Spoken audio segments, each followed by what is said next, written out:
Alright, the next major thing that people use Blackboard for, besides posting content for students to get, the next big thing that they use iLearn for is the Grade Center. So under the assessment panel over here on the right, you've got the Grade Center. So you click on Grade Center and that takes you in. Now what the Grade Center is it's a giant spreadsheet that comes up in iLearn, and it just has all of the information for all of your students. It's got their name, their student ID, and some other information. And then it's just got a bunch of grades that you create for your students. Okay, so to add an item, you go to Add Grade Column, and you have to give the column a name. So you might say, this is like final exam, and you don't usually put a description in there.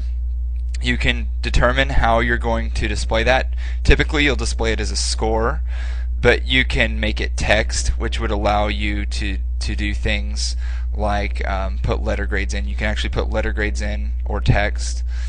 You can do percentages, but typically you'll do a score. And then you have to fill in the number of points possible, and so however many points the assignment was worth, you type that in. Exams are worth like 100 points. And then there are 3 options that come up, and I recommend that you click no, no, and no for these options. It says include this column in Grade Center calculations. You don't want that to show up. You don't want to show the column in My Grades yet, and you don't want to show statistics yet, because while you're working on uploading these grades, you don't want them to be visible to the students. Because if you put up a wrong grade or you make an error, you're just going to get a lot of emails from your students letting you know that you messed up. So let's start with the grade hidden. And so we've got a new column called Final Exam, so let's go look at that. So there's nothing, so you can see Final Exam right here. There's nothing in the Final Exam column right now.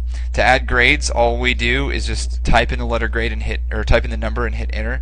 So like, let's say someone made an 89 or a 90, 99. Just go through each of your students, type the grade corresponding to that item, and hit enter. Okay. There is a drop-down menu for every item. So you see this little down arrow next to the item. You click that arrow to see this option menu. Okay, and you don't want to use most of these functions right now. The main function you want to do is modify column. So you click on modify column, and that takes you back to the menu that you used when you created the item. So if we go down, we had those options where it said show this column, include this column in grade calculations. We can now hit yes for those. And then what you'll see is that if we go back to the item, before it had this red arrow, like you see this, or this red slash going through it, like you see the red slash there. The red slash is gone. When that red slash is gone, it means your students can now see the grade when it was invisible before. So right now, these students can actually see their grade for this item. Okay, so that's how you enter grades into the gradebook, and that's just the most basic function. Now there are some more advanced things you can do here, but that's basically it for getting grades into the gradebook.